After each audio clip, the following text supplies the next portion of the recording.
Ini aku sebelum adanya peraturan. Sebelum aku belajar cara untuk kelihatan sesuai. Sebelum dunia mula memberitahu bagaimana aku sepatutnya menjadi. Sejak awal, aku belajar untuk menyesuaikan diri. Belajar untuk senyum. Walaupun aku tidak pasti mengapa. Belajar yang wajah aku juga perlu dikawal supaya orang lain berasa selesa.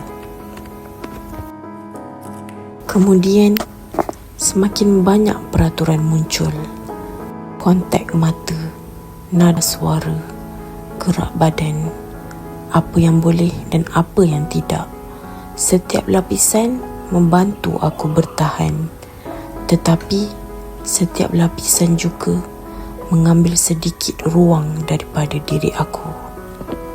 Dari luar, ia kelihatan seperti aku mampu mengatasinya, seperti aku kuat, seperti aku tidak terjejas.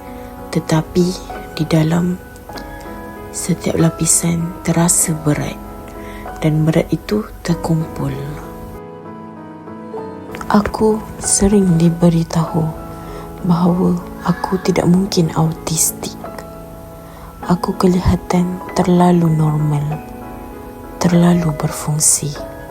Apa yang tidak mereka lihat ialah usaha yang tidak pernah berhenti.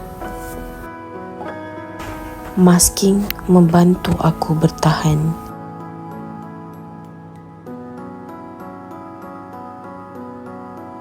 Ia melindungi aku daripada dinilai, daripada disalah faham. Tetapi dalam diam, ia juga menyembunyikan siapa aku sebenarnya. Dan itu ada harganya. Ini bukan kegagalan. Ini adalah kesannya.